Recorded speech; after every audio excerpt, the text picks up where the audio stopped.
यकम जनवरी 1906 को सूडान की आज़ादी का ऐलान हुआ। मरकजी हुकूमत की सरकारी इमारतों से मिस्री और बरतानवी झंडे उतर गए और इनकी जगह कौमी परचम उड़ने लगा। अगर पहले दौर को नजरअंदाज कर दिया जाए, जिस पर 70-72 बरस गुजर चुके हैं, तो बेतकल्लुफ कहा जा सकता है कि जिस कदर थोड़ी मुद्दत में और जितनी आसानी के साथ सूडान ने आज़ादी हासिल की है, इस तरह शायद ही किसी मुल्क को आज़ादी मिली हो। सूडान में आज़ादी की पहली तहरीक सैयद मोहम्मद अहमद ने जारी की थी, जो आम तौर पर मेहदी सूडानी के लक़ब से मशहूर हैं और बहुत बड़े आलिम दीन और निहायत आबिद व ज़ाहिद बुजुर्ग थे। सूडान इस जमाने में मिस्र के ज़ेरे नगी था और मिस्र बरतानिया के मातहत। निज़ाम हुकूमत भी अच्छा न था और जो हाकिम अंग्रेज की तरफ से मुकर्रर होकर आते थे वो भी अच्छे साबित न होते थे। इस वजह से सूडानी सख्त तकलीफों में मुब्तला हो गए थे। सैयद मोहम्मद अहमद ने आज़ादी के लिए पहला कदम उठाया और थोड़ी ही मुद्दत में पूरा सूडान मिस्रियों से आज़ाद कर लिया। उन्होंने सूडानियों के मजहबी और कबायली इम्तियाजात खत्म करके इनमें यकजहती की रूह पैदा कर दी। वो मिस्र में भी इस किस्म की इस्लाही तहरीक जारी करना चाहते थे, लेकिन कुछ अरसे बाद इनकी नागहानी वफात ने तमाम खुशगवार उम्मीदें खत्म कर दी। इनके तमाम रफीक दरवेश कहलाते थे और इनकी हुकूमत दरवेशों की हुकूमत मशहूर थी। खलीफा अब्दुल्ला जानशीन हुए, लेकिन वो सैयद मोहम्मद अहमद का कायम किया हुआ मयार बरकरार न रख सके। अंग्रेजों और मिस्रियों ने सूडान को दोबारा फतह कर लिया। फिर 40-45 साल तक इस तरह सुकूत छाया रहा कि गोया आज़ादी की रूह गहरी नींद सो गई। 1946 में नए तालीम याफ्ता गिरोह के अंदर हरकत पैदा हुई।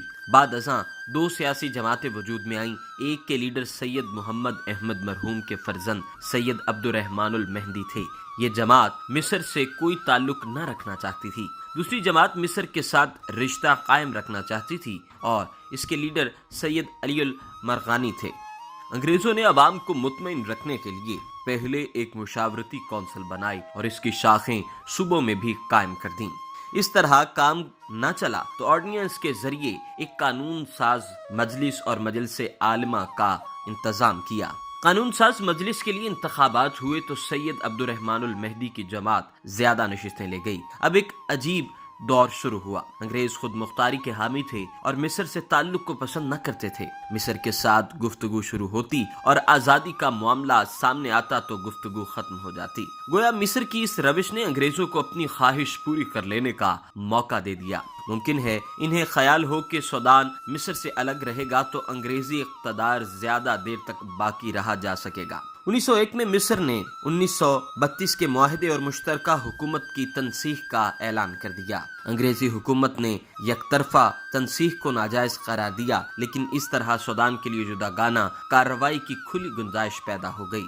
इसी साल सूडान की असम्बली ने दस्तूर में तरमीम के लिए एक कमीशन बनाया। इस कमीशन ने बहुत सा काम तहम्मुल से मुकम्मल किया। अलबत्ता मिस्र की सियादत के मसले पर इख्तलाफात पैदा हुए। मुजव्वज़ा दस्तूर का खलासा ये था कि सूडान को आज़ादी हासिल हो गई। पार्लियामेंट के दो ऐवान होंगे, एक का नाम सेनेट, दूसरे का नाम ऐवान नुमाइंदगान रखा गया। सेनेट के मेंबर 30 और ऐवान नुमाइंदगान के मेंबर 95 मुंतखब हुए।